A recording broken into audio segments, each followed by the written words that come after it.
Hello and welcome to the Sensibly Speaking podcast. This is Chris Shelton, the critical thinker at large. This week I am doing another interview. We're having Aaron Smith-Levin back on board, as you can see here, and we're not going to have any preambles or goofiness or anything. We're going to get right to it here because we got a lot to talk about. Hi Aaron, thanks for being on board here. Hey there, thanks for having me. Yeah, so last night, for a lot of people, they're not going to necessarily know about this. We keep a close eye on things, with Scientology in some areas because we're kind of interested in these things. But a lot of people aren't going to know that it was just something kind of significant that happened. We were recording this on Friday, just last night in Clearwater, Florida, with the city council. Can you explain what that was? Sure. So last night, the city council voted to purchase a plot of land, that 1.4 acre plot of land that sits right behind the Fort Harrison Hotel and right next to the Oak Cove Hotel, two important church properties. And the reason why this is important is because David Miscavige spent a lot of time and money trying to convince the Clearwater City Council, and also and his effort included mobilizing the local Scientology base to actually threaten the city council with what they would do if the city council voted to buy this plot of land. So Miscavige has spent a lot of time and money to convince the city council not to buy this land because the church wants to buy the land. And I'll tell you, the local community did not have a lot of faith in the mayor and the city council. The local community, for the most part, really feels like the city council is in the pockets of the church. I always felt like that sentiment was a little unfair and a little undeserved, but I also don't claim to have been paying a lot of attention to the city council over the last 10 years, but I had not seen any evidence of that. I had my doubts on which way this vote would go, and they voted unanimously to buy this lot. And so to give a little more context, you can stop me if you want to. So the church basically lied by saying, they lied about the reasons why they wanted to buy the land. They came up with all, and the funny thing is they didn't even do a good job lying about it. They made fools of themselves. They're like, oh, we want to build a swimming pool, and yet the church was willing to pay $15 million. Right now, the city to buy this. Now the city has reserved the right to buy it, or the company is selling it to them or something for 4.5. Is that right? 4.5 million. 4.25. Okay, 4.25. And that was the offer on the table. And then the church comes in, last week with, hey, forget the city, don't sell it to them. We want it. We'll give you 15 million tax-exempt dollars for it, That's right. And they had made several offers on this plot of land. It's just that you're right. Last week they upped it to 15 million. Yeah. And the thing is, the reason the church wants the land is because they want to be able to prevent non-Scientologists from coming around and mingling around the Flagland base here in Clearwater. Exactly. And it's not easy to convince, I'll just say the city council, that the church could really be that underhanded, that the motivation could really be that simple. Right. You think that if the church wanted to make a good argument for this, they would have invented a very, very, very important use that they had intended for that plot of land. And instead they were like, a swimming pool, a playground. And you're like, what the heck? Are you serious? So local Scientologists, including some people I know, sent the city council emails. The Tampa Bay Times reported this, threatening to withhold any further investment in the city at all if the city voted to buy this plot of land. They sent emails to the city council accusing them of bigotry. And what the funny thing is, if you actually just look at the facts of the situation, if anybody could be accused of bigotry, and I'm not saying it's valid, if anyone could be, it's the Clearwater Marine Aquarium that's refusing to sell to the church for $15 million. Right. It's not the city's fault that the Clearwater Marine Aquarium is sticking to its guns, that it only wants the city to purchase this property and that it doesn't want the church. That's not the city's fault. Of course not. Right? Of course not. The city would be ridiculous. Go ahead. Well, I was wondering also, wasn't there some earlier point of screw over or disagreement or problem between the aquarium and the church? Yeah, exactly. The aquarium was trying to move its operations directly to downtown Clearwater, which I tell you would have been the most amazing thing that could have possibly happened for downtown Clearwater. Right. That's right now, the aquarium exists off on the side of the 2-lane or the 4-lane, 2 lanes in each direction. There's a causeway that goes from Clearwater to Clearwater Beach, and it's 2 lanes in either direction.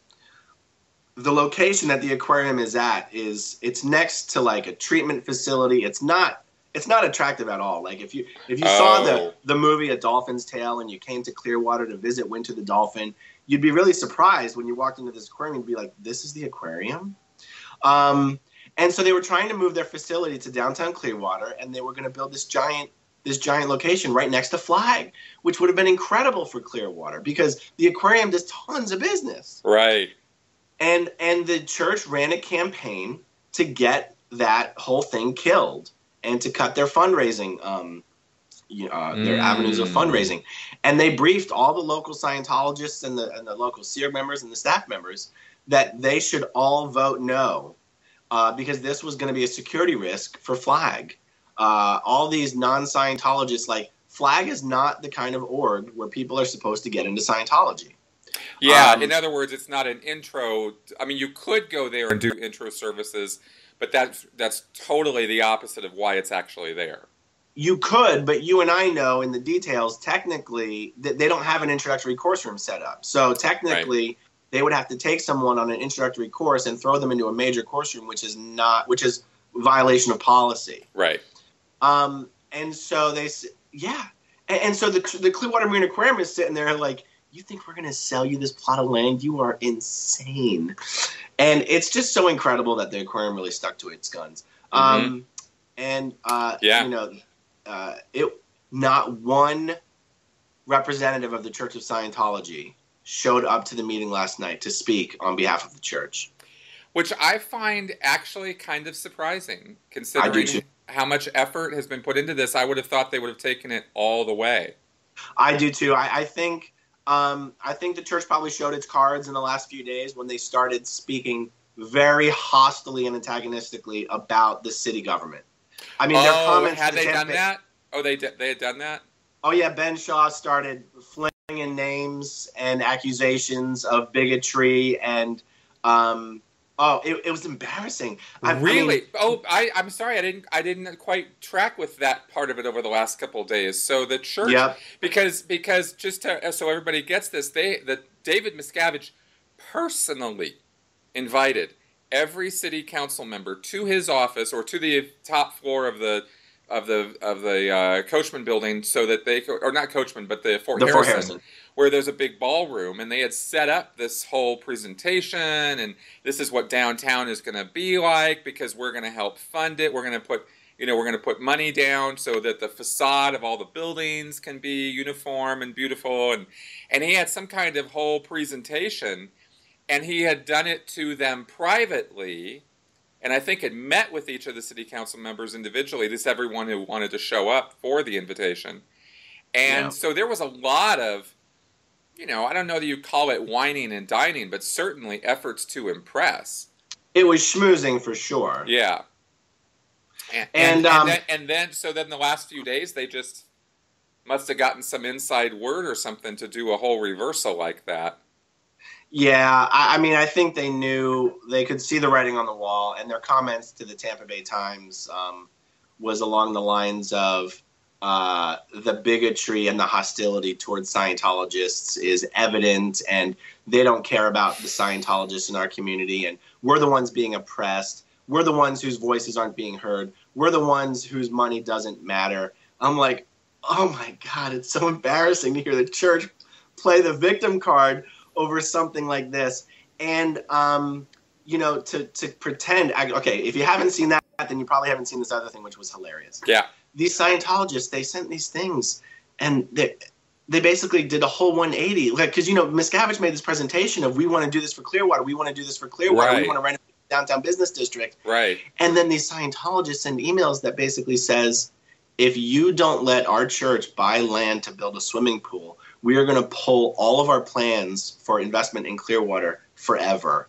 And the vice mayor commented to the St. Pete Times. He said, I'll tell you what, if the Scientologists truly are not interested in investing in downtown Clearwater in order to help all of the citizens of Clearwater, then they should put all of their property up for sale so that private investors who are interested in investing in Clearwater can buy their land and do something productive with it. Right. Perfect.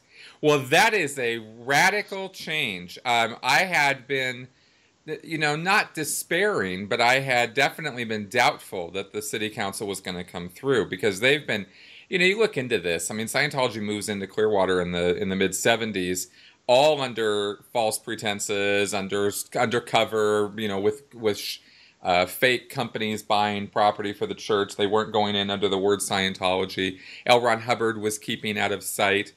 And I think it was only because he had a suit tailored there in Clearwater when he was there, and the tailor told somebody else, and word got around that L. Ron Hubbard was in town. And he literally, like within a day or two, he had skipped town to D.C. and then gone out to California. I mean, he was still, he was in hiding. He was being a fugitive. Right. And so this all goes down in the mid to late 70s. They get the properties that they wanted. Hearings are held in, 1980, where Paulette Cooper, L. Ron Hubbard Jr., and a bunch of other people came and spoke for hours and hours, presenting to the city council the danger and threat of having Scientology in the community. But nothing happened. I mean, they just kind of kept going. Nothing was really done to curb their expansion or gain their cooperation with the city or whatever you might do to deal with that kind of a situation. Because I'm not suggesting that they should have just banned the Scientologists from Clearwater. That never works either. Sure. I'll tell you what, I think one of the things that I feel the public must not fully understand, or maybe sometimes the St. Pete Times or now the Tampa Bay Times has maybe taken a little bit of a liberty in their covering of some of the situations between Scientology and the city council, is that the public seems to blame the city council for certain expansion efforts of Scientology that the city council has no ability to approve or disapprove or anything. It has nothing to do with the city council. If the church wants to buy a piece of land, that doesn't require approval. You can't disapprove a land purchase. It's a private transaction. And what's the city supposed to do? Disapprove a permit to renovate a building? Like that would be religious discrimination. Right. Well, exactly. Their hands are tied in many ways. That's right. And look, I don't claim to be an expert on the subject, but I can't think of one issue. And I'm contradicting myself because I'm saying I don't know of anything, but I'm also not an expert. I can't think of anything where the mayor or the city council has just bent over backwards to give the church permission to do something that they shouldn't have given them permission to do. I don't know. I mean, can you? I mean, the buying land is a private transaction. Here's what it would be. And here's where I think some of the public were confused. I think the public thought that the city was voting on whether to sell the church a piece of city land. And that's not what was happening. Right. The city was voting whether to themselves buy a piece of land. That's right. And they basically back out so that the church could buy it. Right. And they basically, pulled the property right out from under the nose of Scientology and kind of thumbed their nose at them, because in this instance, at this time. That's right. And I think in the past, I can't say for sure either, but I think when any group, Church Scientology or Walmart, I mean, I think any group that comes into a town, especially a small place like Clearwater, and starts buying up properties at what some might consider to be an alarming rate, the city and the city council might want to know a little bit more about that group and what's going on and what are they bringing to the city and what are they going to be doing with that property, because there's zoning and there's appearances and there's various things that the city should and could have control over. And I guess maybe some have considered that the city council was being too lenient or too accommodating or something to how much Scientology is shaping the look and feel of downtown Clearwater. I mean, I'm told, you live there, I don't. I've only been there a couple of times, but I was told, for example, that downtown Clearwater, because of Scientology's influence, is pretty much a ghost town most of the time. Oh, absolutely. And that's city council business. But what would the city council do about that? Well, that's what I'm wondering in terms of how do you, what kind of you have enforcement of rules and regulations or building codes or zoning laws, and then you have just working in cooperation with the group to be like, hey, we kind of want this and this, and city council can't, like, for example, they have the power to determine how the city looks and feels, and when I was in Santa Barbara, there was a sign committee. You could not put a sandwich board on the street. You couldn't just do that. There was actually a committee. You had to take your sign and go get it approved, or it wasn't going up. Sure. Well, I'll tell you, I mean, the one thing the church does have going for it, I guess a feather in its cap, is that you and I both know when they do buy properties, they do make them look nice and pretty and attractive and whatever. They might be completely empty.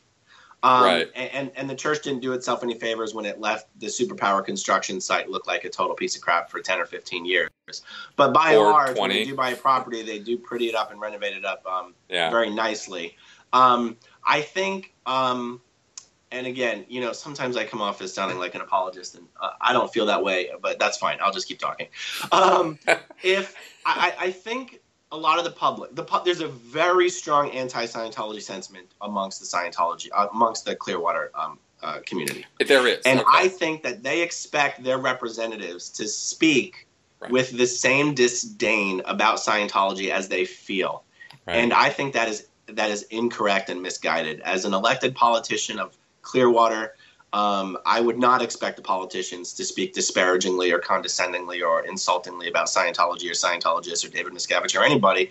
That's not what it means to be a politician, and that's not what it means to be a representative. The truth is the politicians do represent the Scientologists as well. And one of the ladies at the meeting last night made an excellent point. She says, look, this isn't about the non-Scientology community wanting to exclude the Scientology community. We, as the non-Scientology residents of Clearwater, welcome the Scientologists to participate in all of the shared services of this community. It's the Scientologists who don't want us to participate. Right. If the church buys this parcel and develops it, non-Scientologists can't have anything to do with what gets developed on that parcel. Right. If the city buys this parcel and then sells it to a private developer who turns it into an entertainment complex or whatever, that's going to benefit everybody, including the Scientologists. So this isn't exactly a two-way street. The Scientologists have always been welcome to share in this community, but we are not welcome to share in what Scientology has created. Right. And so, so let's see, I think I've made 2 points. I just feel like I give the city council, I sort of give them a pass on things because I'm a critic, I'm a former Scientologist, but I don't hate Scientology right. the way it seems most of the residents in this town do. That's fascinating. That's not the emotion that fills my heart. Right. I'm interested in the public conversation. I don't dislike Scientologists. I don't dislike Sea Org members.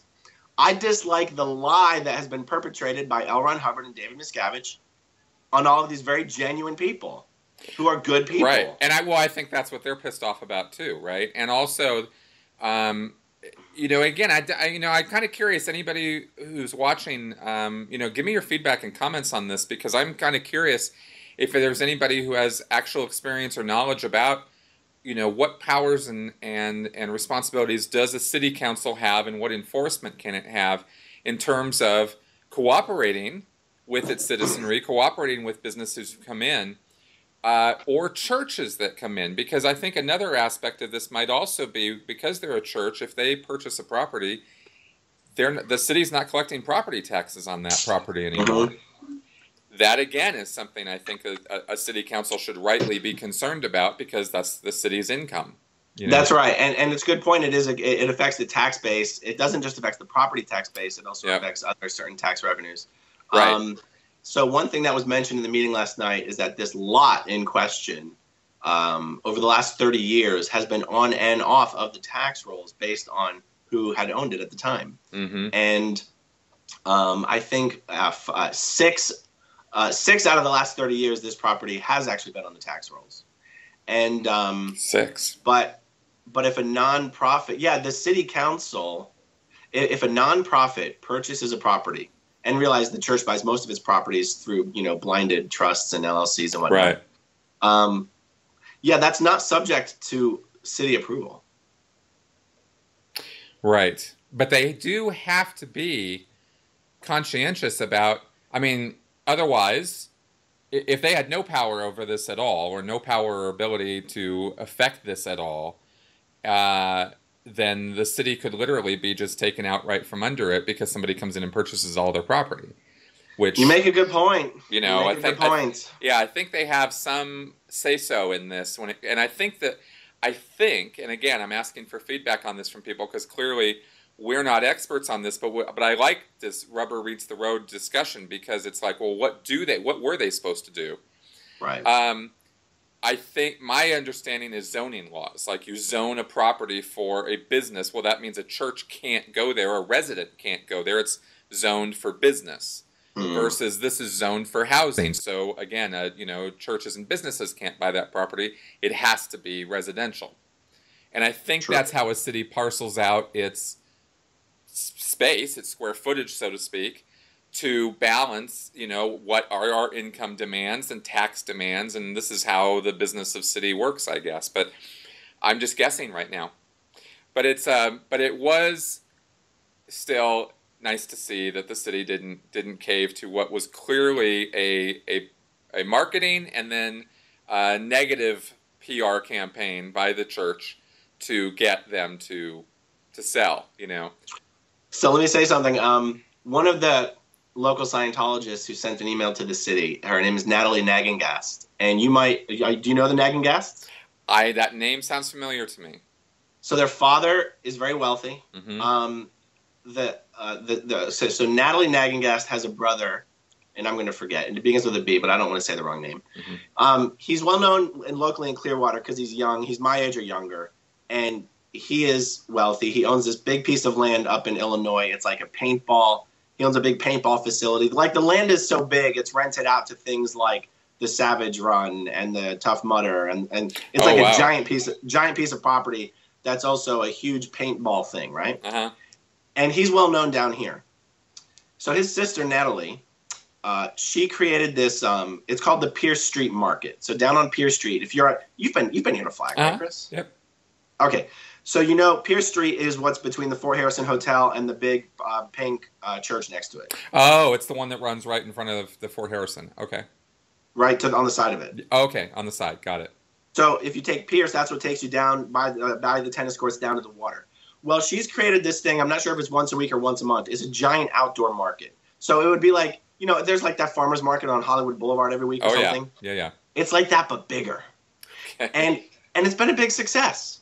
And so I'm mentioning this because she's scheduled to speak at one of the neighborhood community meetings in a week or two. And she's supposed to speak about the success, how to mobilize people, how to energize your community, how to do this, how to do that.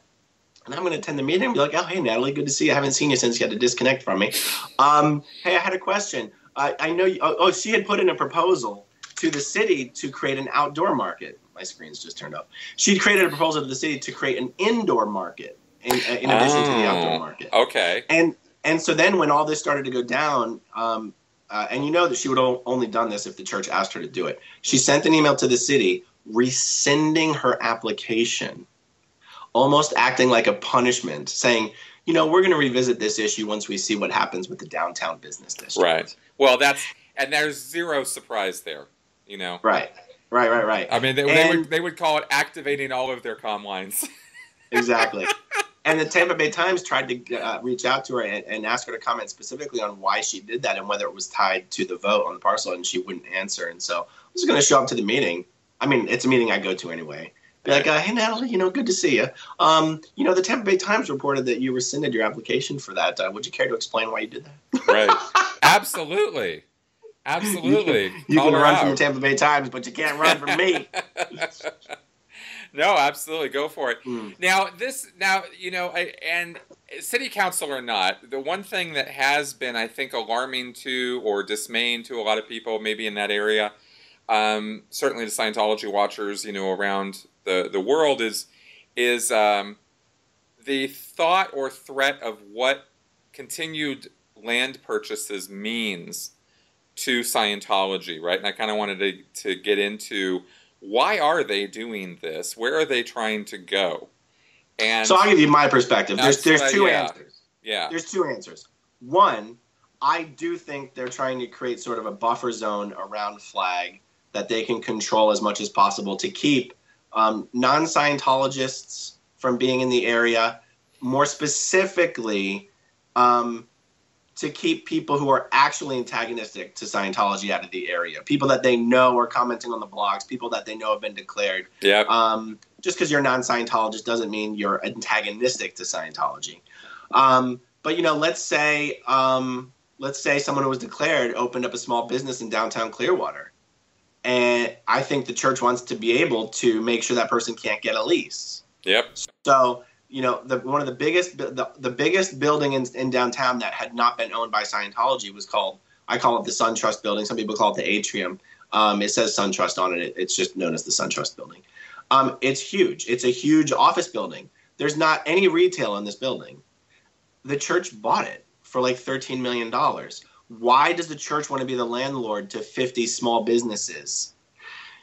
If one of those companies in that building employs someone who is a declared suppressive person, I guarantee you the church will not be renewing that company's lease. Exactly. That's right.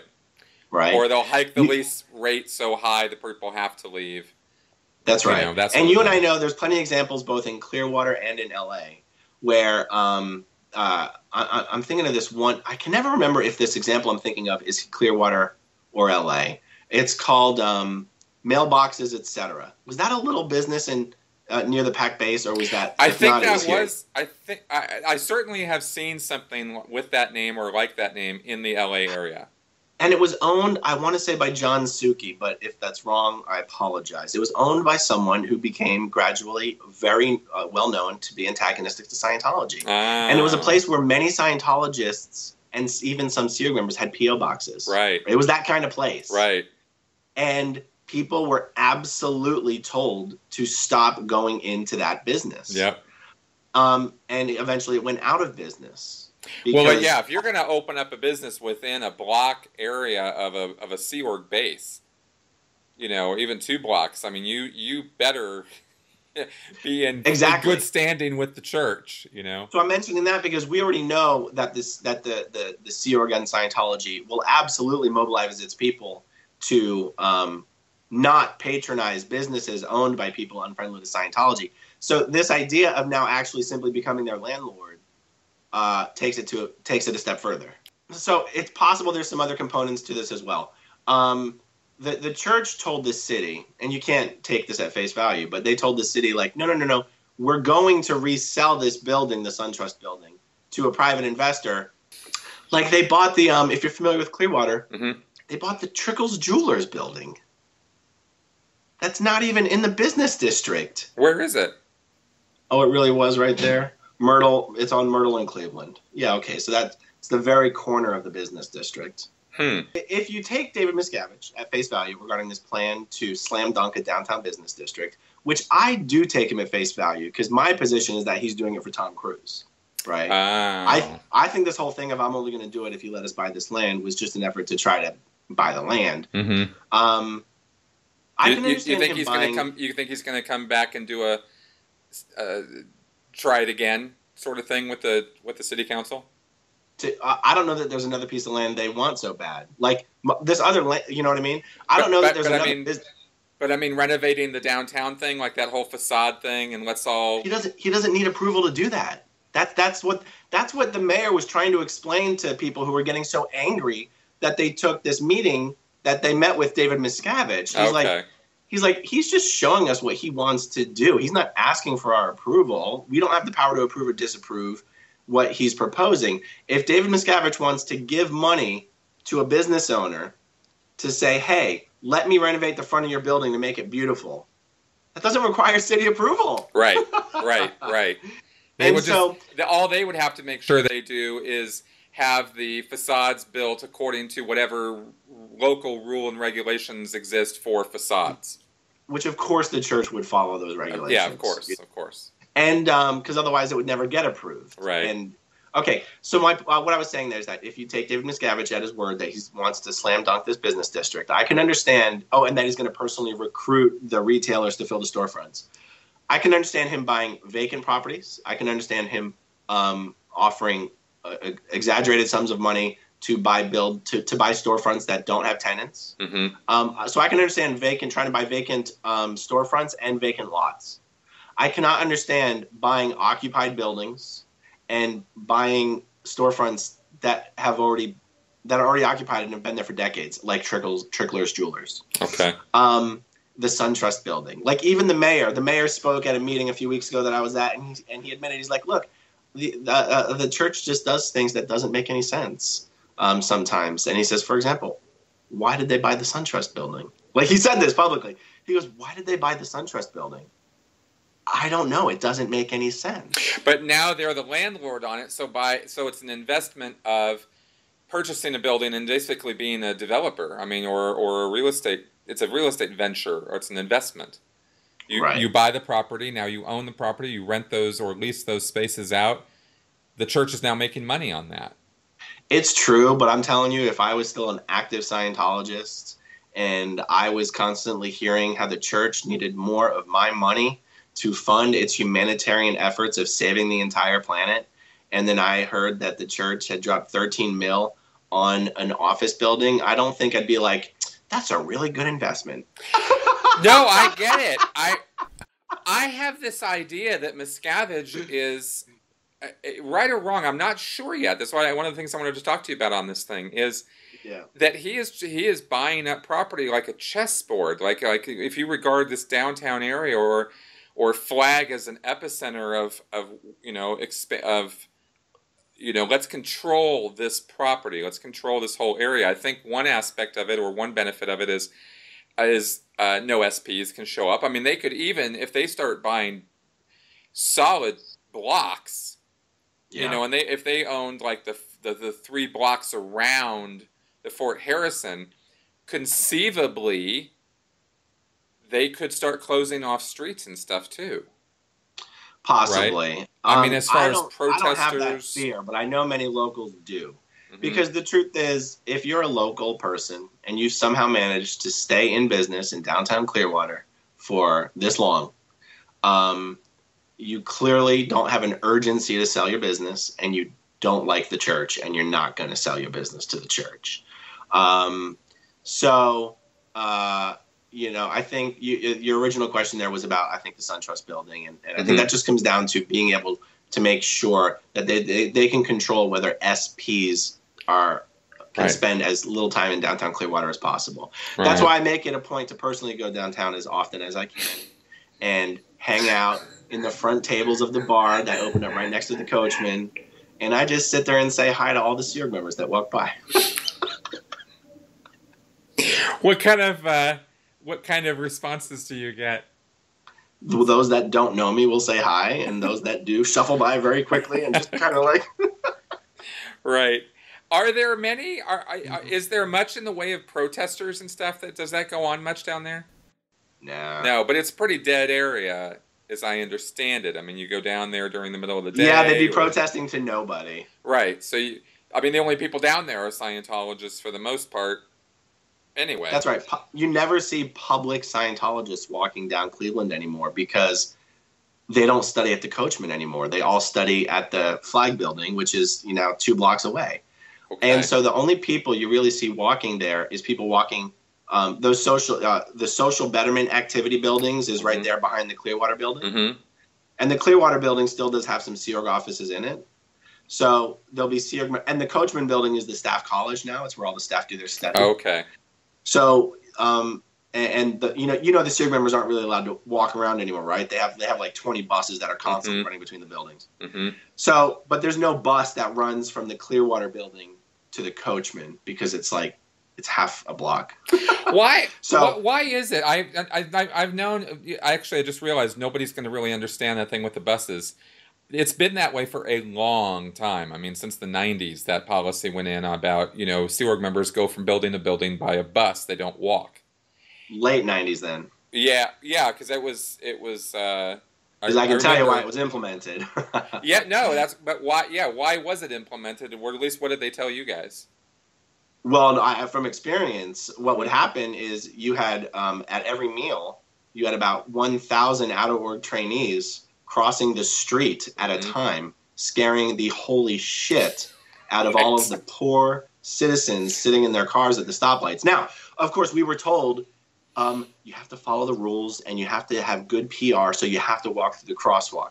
Yeah, tell that to someone that has 15 minutes to fucking eat lunch. So, everyone was trying to fit into the crosswalk, but everyone couldn't cross the street on a single green light if everyone stayed in the crosswalk. So eventually the water would spill over the dam, and everything. Eventually, you have people running through cars to get to lunch. I mean, we would sprint to lunch, not because there was a rule that you had to run, but because if you didn't get there first, you were going to stand in line for 20 minutes, and you only had 25 minutes to eat. So people are like running through cars to get to lunch for a hamburger, and that's not normal. So the poor little people in their cars are having like panic attacks, like, what's happening? What's happening? And this would happen twice a day. So after a couple Clearwater senior citizens had coronaries, they decided that, okay, maybe we ought to buy some buses. That's right, and there's so many buses.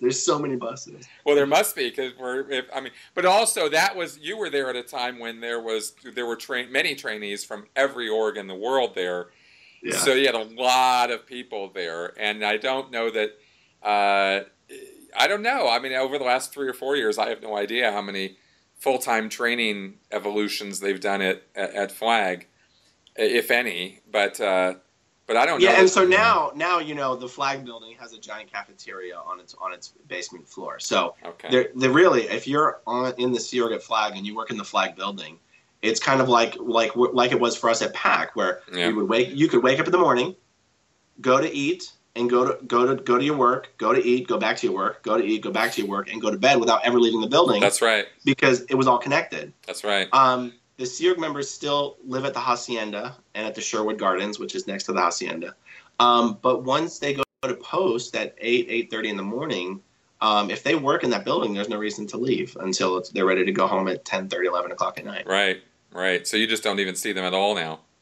Yeah, so I think that Starbucks that they recruited to anchor right there at Cleveland and Drew, that Starbucks is probably regretting it. That Starbucks is probably seen their business fall off by like 95%. Because at every break time and mealtime, that thing would be filled up, packed with Sea Org members. But now, not only are they over at the Flag building, but they have cafes over there. They have cafes. They have coffee. You'd almost have to have other fish to fry to want to walk 2 blocks away to get a coffee at Starbucks. Other fish to fry.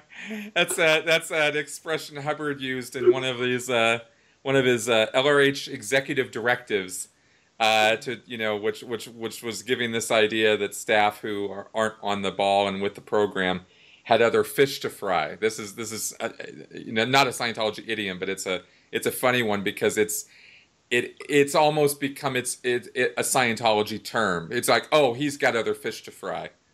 I can tell you this. Nobody says that except Scientologists. Young Scientologists probably think it is a Scientology term. Right. That's right. And because no other group of people uses that as an insult. That's right.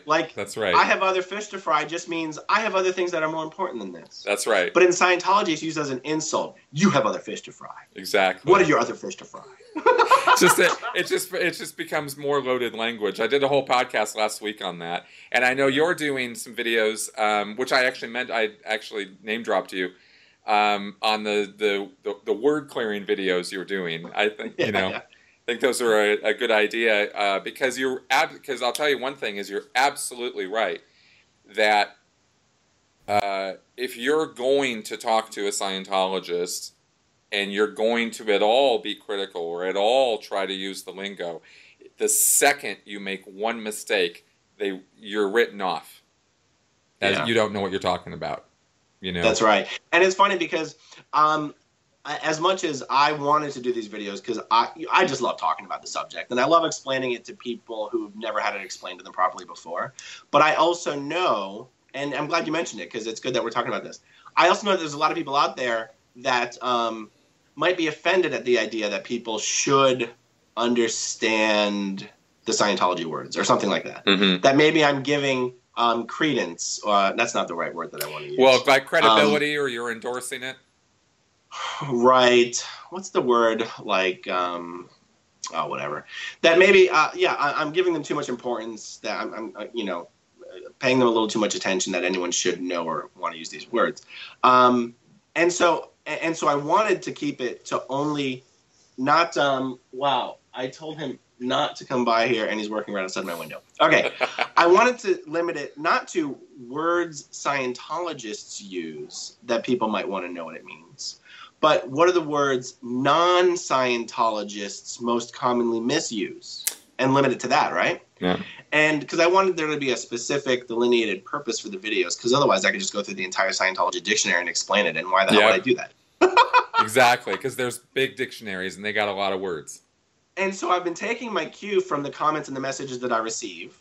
Yep. But I also think that a lot of these people are now, a lot of the comments and messages that I'm getting are asking me to define words that they hear Scientologists use, not necessarily words that they misuse. And I'm not complaining, because I like explaining all this, but I am slightly worried that the videos will become broad enough to the point that people will start, well, like I said, I sometimes get accused of being a Scientology apologist. I feel like the videos might get broad enough that people are going to start trying to accuse me of trying to push Scientology education onto the public at large. I'm like, well, that's not what I really want to be doing here. But it is fun to answer all these questions, so we'll see how far I go with it. Yeah, it is kind of fun to answer questions. I can definitely tell you that. I've done enough of those Right. Q&A videos. Well, let's get back to something real fast, because I wanted to make sure we really cover this topic, and then we can get in. Then I have another question for you on a different thing. So it's undeniable that Scientology, for motives that that I'm going to ask you about here in a second, that we're not totally clear on why they're buying up a lot of property in Clearwater, right? We have conjecture, we have ideas. They're not necessarily doing the same thing in Los Angeles. I mean, they purchased the KCET studio a while ago. The properties that they've had at the Pac Base, they've had since the 70s. I mean, they've done one or two land purchases there back when I was in, but you don't see them doing the same thing in LA. You see them doing it in Clearwater. What you see in LA, in fact, is kind of the opposite, with consolidation of properties. Although they did buy the apartment building behind the ASI building. Well, now, was that a recent purchase? I was under the impression they've had that for quite a while, because that's David Miscavige's residence when he's there. Okay. Yeah. No, I didn't mean to imply it was recent. Yeah, because I know they've had that property for a very long time, actually, from what I understand. It was originally going to be a residence building, I think, for the ASI staff, and maybe still serves a few of them. But then I heard when I was in that there's a tunnel or something that literally connects those two buildings, and that they were going to do it for the staff, but then David Miscavige took it over. Right. All right, I'm sorry I cut you off. No, it's all good. So I guess my question now is since that isn't an undeniable fact, and we're not necessarily going to pan the city council and finger point and all that, which is, there are good reasons and good points on that. Why do you think they are doing what they're doing? Where do you think they really want to? What do you think David Miscavige's ideal scene, Scientology term there, right? His best possible picture is for Clearwater. Okay, so let's get back to the statement you said. We don't really know why they're buying the property. The properties that they've acquired recently are in or just adjacent to the business district that David Miscavige is talking about putting there. I do genuinely believe he's buying these properties so that he can have as much say and as much control as possible over the renovations of this space and what businesses anchor the space, and what he's going to personally approve the businesses that go into these spaces. Mm-hmm. But he doesn't have the final say over what business goes into a storefront that's owned by a private citizen. So I do think these property acquisitions are directly related to his plan for this downtown business district. I do think that plan is related to Tom Cruise. I know a couple of those land acquisitions were specifically for the parcel where apparently Tom wants to build an entertainment complex and movie studio. So I think that does also lead to the answer to the question you just asked, which is what is his sort of ideal vision for Clearwater? One, that he has as much control and say as possible over who's allowed to do business there and who's allowed to be there, right? And two, that there's as few non-Scientologists in the area as possible. I agree on both of those points. Did you say, I want to be clear about this, Tom Cruise wants to build a movie studio there? Like a production facility? Theater. A theater. Okay, got it. A place you can go see movies. Okay, tracking. Yeah. And of course, we know that Tom Cruise already has a building or a space there where he's building this gigantor apartment. So he's not building it. The Agamis, you know the Agamis, they're wealthy Mexican Scientologists. Yeah. They're developing the condo tower, and Tom's buying the top two penthouse floors. Okay, good. So he's definitely planning at least a partial time of the year residence, semi-permanent residence there in Clearwater. Okay, I'm gonna make a prediction. Yes.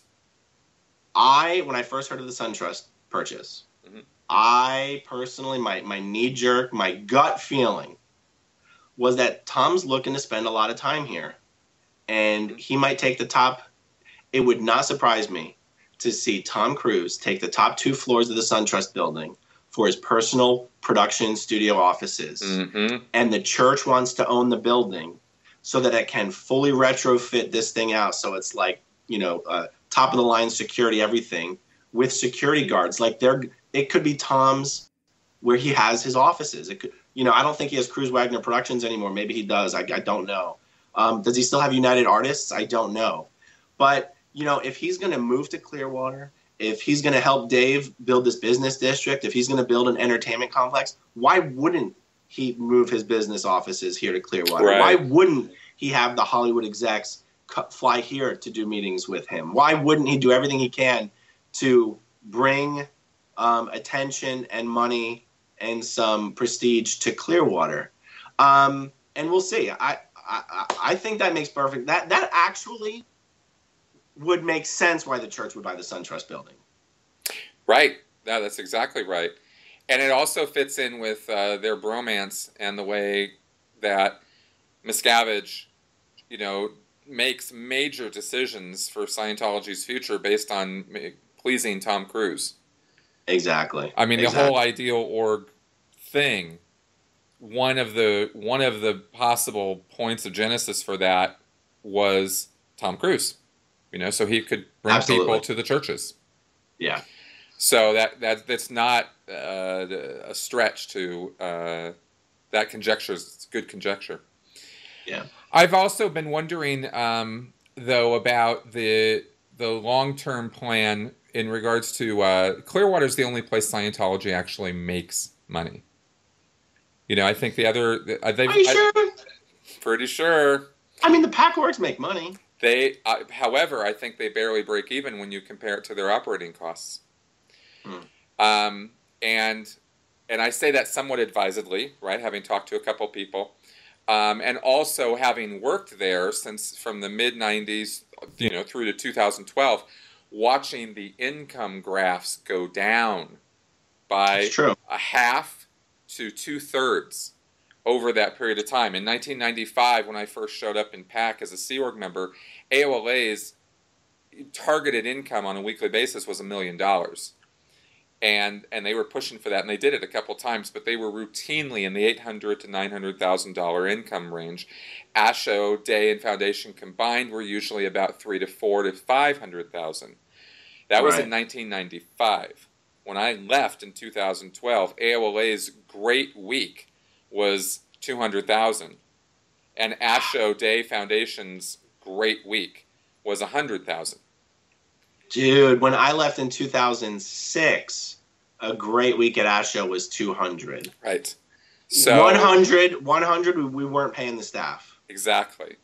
And the CLOs totally dependent upon that, like all the other, and LA org, back when Woodruff was running it, and it was a St. Hill size org in the early 90s, that was, $100,000 to $150,000 to $200,000 a week producing org on PAC base. When I left, LA, Day, and Foundation combined, if they did 40,000, there were people doing jumping, cartwheels down the street and stuff. I mean, it was the income levels really, really tanked for PAC base. Wow. Over all those years, right? No, you're right. So even though the IAS makes money in every continent, I think you're right. Flag is the only place where the actual church services itself generates revenue. That's right. That's right. Or profit. And I think that's, obviously a reason why he would invest there as well. But I see it also in my crystal ball as a circling the wagons and sort of pulling in the flippers kind of analogy, right? Like if Scientology were going to pull in its flippers to a location, it would be Clearwater. I heard the exact same thing from Tony Ortega, and I disagree. Okay. And I'll tell you. Okay, but let me make sure I'm understanding how it's being characterized. Yeah. Because I think the way I heard it from Tony was, this is an effort for Miscavige to make his last stand. And I go, what the fuck does that mean, make his last stand? I mean, he's not giving up anything. I mean, he'd have to. He's not granting any quarter to the idea that Scientology is not expanding in these other continents. Like, what does that mean, making your last stand? Is he going to pull the staff from those cons and bring them to Flag? Is he going to tell Scientologists to move from LA to Clearwater? Like, you've got Australia, you've got Europe, you've got EU, you've got LA. I mean, but these are what not, does that mean? Well, these are not money-making facilities, and he's already had to combine ASHA DNF and LA DNF, and he's also made LA Org a Sea Org. These are unprecedented moves, and combining ASHA Day and Foundation was, I mean, if there was anything, if nothing else through all the years was ever going to get David Miscavige in trouble with L. Ron Hubbard, that would have been it. I mean, but it's funny because even though I agree with you, right? Having ASHA Day, combining ASHA Day and ASHA Foundation, even though you and I know it's extremely off of a violation of Scientology policy, is also the most sensible thing that could have been done for those orgs. Having those two separate Sea orgs fight with each other was insanity. Well, the battle I fought from management in PAC all those years was getting the orgs operating on their L. Ron Hubbard stated intention and purpose, which was next to impossible because ASHO Day was always cannibalizing ASHO Foundation's public and taking as much income as it could. I'm sorry to cut you off. It's also this weird ancient idea that L. Ron Hubbard had for ASHO that for some reason local people that lived locally in Los Angeles would only come to course on the nights and the weekends, and thinking that people that came from out of town to study at ASHO would only want to study Monday through Friday, 9 to 5. Like, that was the premise for separating the orgs. Right. And it's a total bullshit premise. It was L. Ron Hubbard's idea, though. Right. I mean, all I'm saying is those were our operating instructions for all those years. I'm actually agreeing with you on all points because Hubbard said those things. That was what, my job was to be involved in implementing that. And yet, the thing that actually made it impossible to implement was not that the purpose was so off, it was that the demand for statistics, right, now, as you know from having been at the receiving end of the hammer of that, was so intense that it pushed people off of being able to operate on those purposes because you just didn't have enough public to sign up, to reg, to push for things. And so ASHO Day and Foundation were ripping off LA Org's public, and ASHO F was ripping off ASHO Day public, and blah blah blah blah blah. There was an idea. It sounded like a good idea. Maybe it just sounded like a good idea, and it wasn't really a good idea at all. But it was a way of giving these organizations their own separate targets so they could succeed. I'm not going to defend it as like it had to be that way. It's just that that's what we pushed for years. And it took me 2 years coming on post before I even got my head wrapped around the idea. Because it's kind of this complex machine. Well, I know, because every other Sea Org in the world services both local public and out-of-town public, and it doesn't require two separate orgs to do that. Exactly. At PAC was always unique that way. So business-wise, it does make sense to combine them, but it was also a contraction. It was a response to a contraction move, right?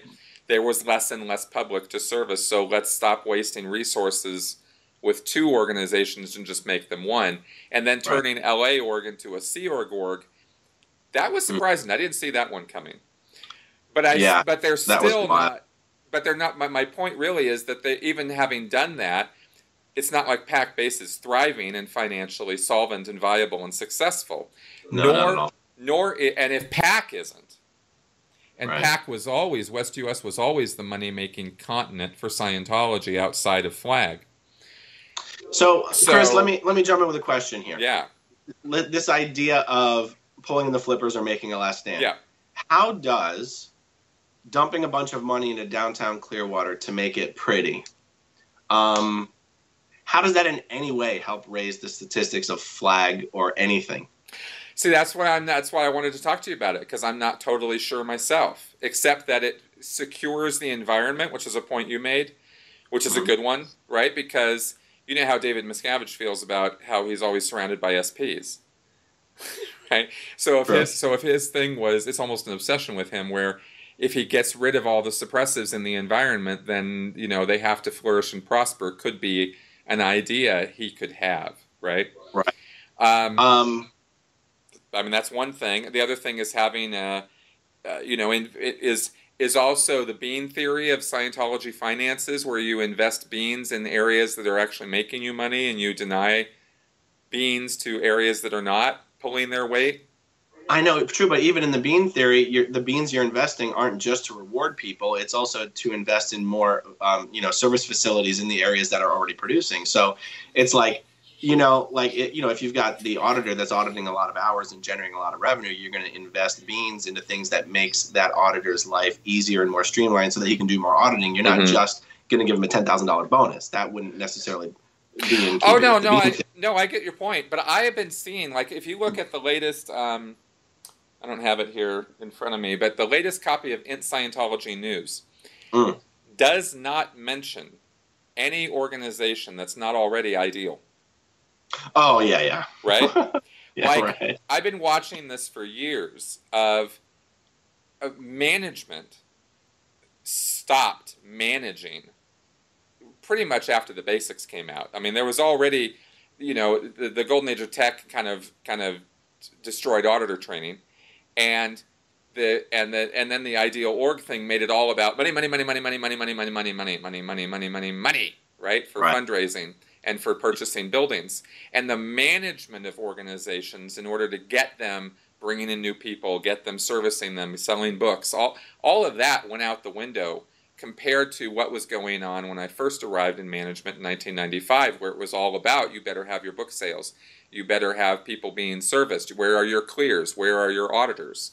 Those were the questions that were being asked. When I left in 2012, it was, how much did you make your quota for the IAS fundraiser? And that's all anybody cared about. And so the orgs became, sort of like suckage lines to pull in money, and that was it. They became tours destinations for IAS regs and for the Flag World Tour. True.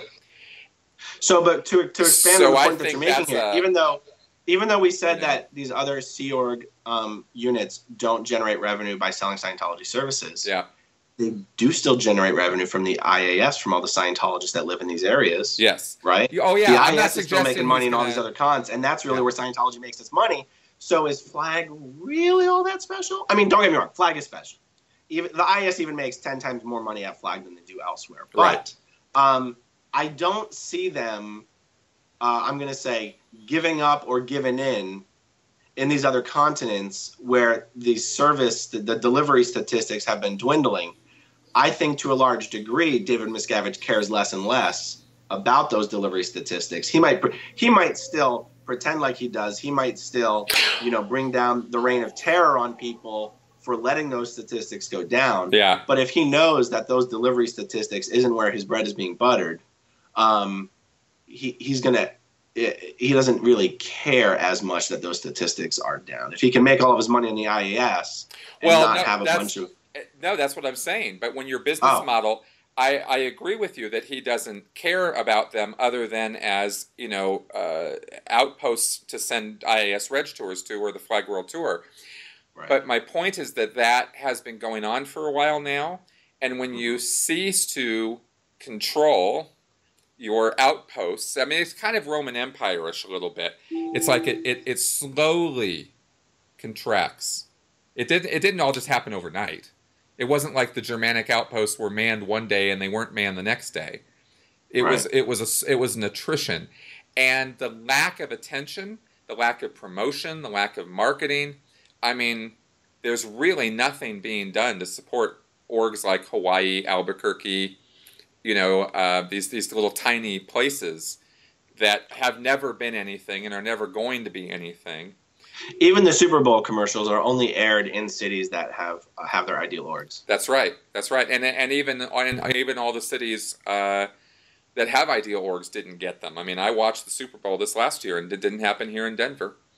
So I think that there is a slow but steady lack of attention, lack of care to these outer orgs, whereas I'm telling you, in management, we used to live and die by these places, right? Yeah. So that has created that's been kind of a response to and has helped create less and less business to those outer orgs. And so there's sort of this, let's just give up on them, right? Right. Through less and less attention. And that alone is a pulling in the flippers move, right? I agree with that. Although those orgs also do still receive the pressure to continue doing their ideal org fundraising. Can you imagine a small org like Albuquerque? What do they think they're ever going to accomplish? How many millions of dollars are they going to be able to milk out of those guys? Right. Even in an org like Philadelphia, it's the 4th largest city in the world, and I don't know if you know this. In order to finish the fundraising, a whole bunch of public actually got together and co-signed and took out a giant loan and donated it to the church. Really? Yeah, the church isn't allowed to take out loans to do that, but a bunch of public got together and did. Millions of dollars. And they've been paying this loan, and that building's been sitting for 10 years. Renovations haven't even started. Planning hasn't even been done. It's the 4th largest city in the world. Right. I'm sorry, in the country. You're literally proving my point right now. Oh yeah, no, I didn't think I was disagreeing with you. Yeah. I mean, that is the care and attention that these outer orgs have, and it's a reflection of how many Sea Org members are still around, because I think the management units are probably down to nothing. I mean, they were already down to nothing when I left, and they've even shrunk even more. So you've only got so many hours in the day to give so much attention to all these organizations, so it becomes handle the latest flap, right? The latest emergency, the latest organization that's about to lose its lease. Right. And otherwise, barely. It's kind of I get the idea of like fingers hanging off a cliff. You can just barely see the fingers is all that's sort of left when it comes to the care and attention to these outer orgs. And having watched that go on for 20 years now, and seeing that it's getting smaller and smaller, because that has an attritional effect on Scientology's expansion. If these orgs are not doing their job of bringing in new public and selling lots of books, Scientology has no future. True. Right? On a long term. And that's what's been happening, because David Miscavige doesn't know how to really manage these orgs, any better than he can manage his way out of a wet paper bag. So that has not ever been his strong point. And, True. Right? When he's giving orgs like Albuquerque targets to recruit 25 auditors, remember those IG Network bulletins, right? Yeah. Which ASHO couldn't even do. It's like he doesn't know how to manage these places. And I know.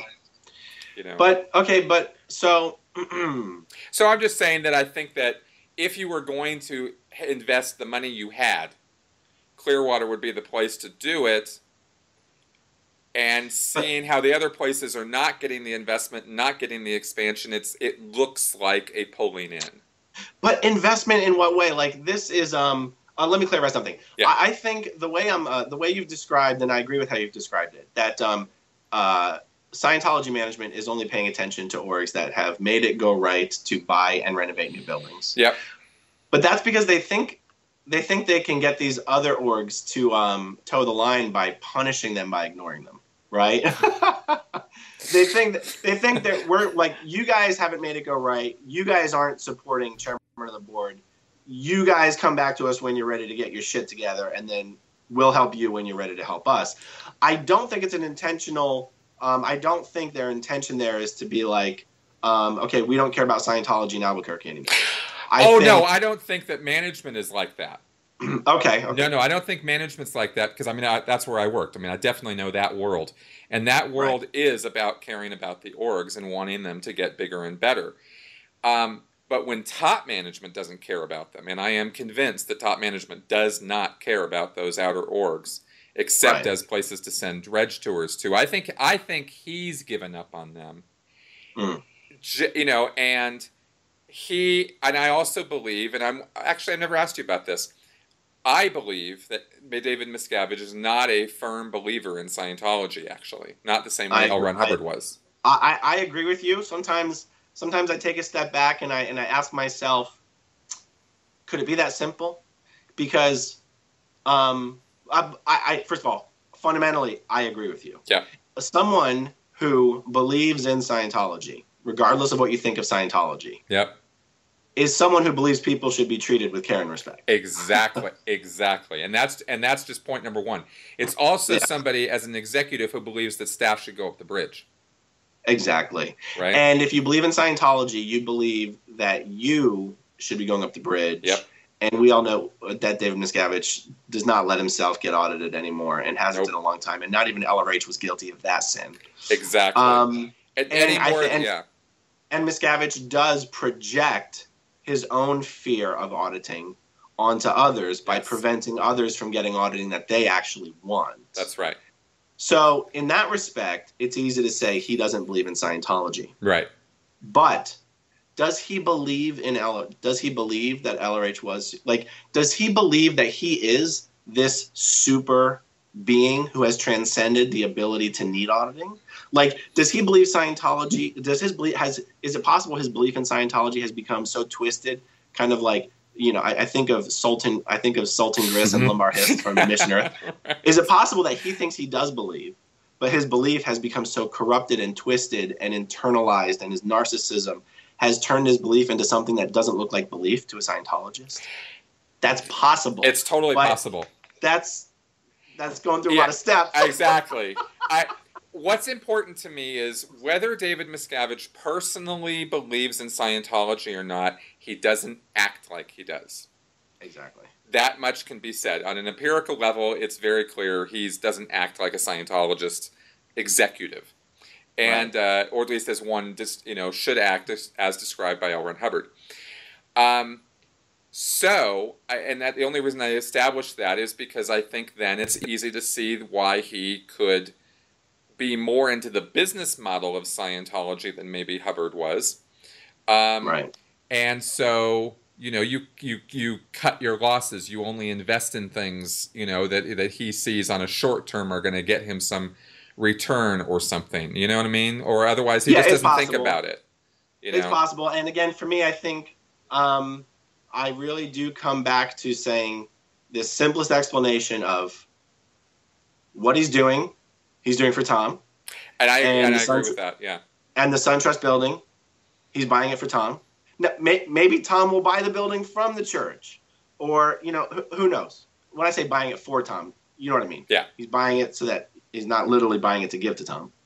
And that's why when Tony said, no, I think, I gave Tony my theory, and he said, no, I think you have it backwards. I think Cruz is doing what Miscavige is ordering him to do to make this final stand. And I'm like, no, I think you're reading too much into it. If you've got a few billion in the bank, and your SEERG members don't cost you much money, and your properties are tax-free, what's David Miscavige have to make a last stand for? Well, I don't think that he even thinks of it as a last stand. But I think he thinks it's, reinvest in service facilities, right? It's like, to his twisted way of thinking, it could be a step of the affluence formula, right? But, and I agree with you. So this is funny, on Tony, I haven't talked to Tony about this at all. But is that right? No. Oh. No, not at all. I mean, something else just occurred to me. Chris. Oh, okay, what's that? As far as the security risk aspect, it could also be one of the other benefits to doing this downtown district thing might be if he can prevent Sea Org members from feeling like they have to go all the way to the International Mall or all the way to the Countryside Mall or all the way to Clearwater Mall in order to buy things. Yep. Because it's easier for them to blow if they can travel that far away from the base. That's right. If he can set it up so that Sea Org members can get everything they need and do everything they would want to do on their day off, occasionally a Sea Org member can get a day off, then it makes it easier to control and manage the people as well. That's right. I think there's multiple reasons for to do that or to justify doing it. I agree with you that I don't think he's ordering Tom Cruise to do this. Now, obviously, you, me, Tony, we're all just conjecturing here, but within my understanding of their relationship, I think Tom was like, Dave, I want to move to Clearwater. What do you think? Right? And Dave goes, absolutely. And instantly goes, oh, we're going to have to do this and this and this and this and this and this to cater to him. Let's do those things. And it was that it's that whimsical. Yeah, Miscavige doesn't order Tom Cruise to do anything. That's not the essence of their relationship. No, it's not how they work. Tom might look up to Dave, but they are simply best buds. There's no ordering or anything. Dave needs Tom more than Tom needs Dave, even though Tom looks up to Dave. And you know what I mean? No, absolutely. And I think their relationship is that bromance kind of thing. They're best buds. I was your best man at your wedding. They're just, and I think they play off each other. I think they like to probably sit in a room and have blue spark meetings, Yeah. How do you think Miscavige sheds the responsibility of having allowed Tom Cruise to marry a big old SP like Katie Holmes? I wonder how many people went to the RPF for that. Oh my God! How does I remember when I was still in the Sea Org and whatnot. One of the questions I would ask myself and then throw it to the back of my mind because I shouldn't ask such questions is how could LRH not have ever spotted that David Mayo was like the biggest suppressive person to ever walk the face of the earth, but okay, I'm giving that as an example of you have kind of the same thing now with David Miscavige. He's supposed to be the #1 top, smartest, most dedicated Scientologist in the entire world. You're supposed to be able to spot suppressive people and their hidden and their chronic tone level beneath their social tone level and all that bullshit. Yep. And he let his best friend marry this girl who then turned around and now she's a big old bad SP. And it's like, how did the two top Scientologists in the world not catch that? Well, I'll tell you, I think that actually helps feed into his, Scientology ain't everything it's all cracked up to be sort of mentality, because I think David Miscavige freaks out about that. You know how pissed off he gets about being surrounded by SPs and how people are constantly letting him down. So it's never his fault. And so it's always, he can always blame somebody else. I mean, who was Katie's handler? Jessica. Exactly. Tommy Davis's wife, right? Well, they got nuked. That actually had a lot to do with why those guys left the Sea Org. I'll bet it did. It did. I mean, you want to talk about somebody I know it did. At the top of David Miscavige's shit list. Jessica's name would have been right up there, So, so he's always got some scapegoat he can go to look at who let him down, But I also think that drives him actually a little crazy. And I don't mean that metaphorically. I mean, I really think that makes him a little nuts, that he can't spot the SPs as effectively as he wants. And so he just shotguns everybody's an SP around him. Right, and just to clarify for anyone watching, it's not our position that there are SPs secretly destroying David Miscavige's life, or that Katie Holmes is an SP. No. And because the problem with all this logic is that there even is such a black and white distinction amongst people. Like if LRH says that your classic SP would be like your Hitler and your Dillinger, then I'd be like, okay, then show me another one. Right. Just like Jason McGay says, show me a fucking Clear. Right. Okay, show me an SP. Right. Sandusky, would that count? Probably. Like Scientology doesn't even consider murderers to technically be suppressive people. Right. Not just for that. Right. Not just murdering someone doesn't make you an SP. No, but if you badmouth Scientology to your aunt, you are. Exactly. I mean, talk about some priorities out of whack. Yeah. Okay. Well, we're gonna have to wrap this up because we've been talking for long enough here. But I wanted to totally pick your brain about the Clearwater situation and sort of respond to that since it was sort of fresh news, and I thought that your thoughts on it might be illuminating for people since you're there. You know. Yeah, I'll tell you the interest in this in the local community, and even Palm Harbor. Palm Harbor is north of Clearwater, and there's this big Facebook group with over 10,000 people in it for people in Palm Harbor. And someone took my video about the Tom Cruise and the Clearwater thing and posted it in that group. Like a non-Scientologist took my video and posted it in that group. In like 7 hours, there was over 200 comments on this. And you all so anti-church. And this isn't like an anti-church Facebook group. This is like a, hey, let's talk about fun things to do in Palm Harbor group. Yep. That's how bad the PR is of Scientology in this city where it has its biggest operation. And isn't that something? It really is. Isn't that something? It is. We're supposed to believe that Scientology is curing the drug epidemic in Colombia, but they can't even like make the community around their biggest church like them. It's, I mean, you know what it is. Well, they're clearly not passing out enough way to happiness books. I mean, duh. You know? Exactly. Yeah, it's wild stuff. All right. Well, thanks a lot for your time on this, Aaron. And we're going to have to get together again soon. We did this great podcast a couple months ago, and I wanted to sort of give some time in between because people were definitely like, "Oh my God, you have to have him on again." And and now you're putting out videos, more videos too, which is great because it's good to see more activation out there. I think it's good for the recovery. I think it's good for public education and for letting people know why this is not a group to really be associated with. Yeah. Hey, maybe I'm leaning more and more towards going to that little thing in Denver that's going to be happening in a few months. It looks like you're going to go.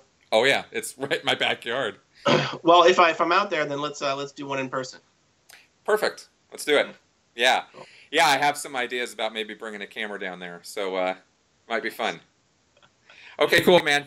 Thanks again for coming around, and everybody who has been watching here is going to wrap up the show now with a thank you very much for watching. Any comments, any feedback, up, down, sideways, whatever you got, or questions for us, go ahead and leave it in the comments section to the show on the YouTube channel or at sensiblyspeaking.com where you can find the podcast. All right, guys, talk to you next week. Thanks a lot. Bye-bye. See you.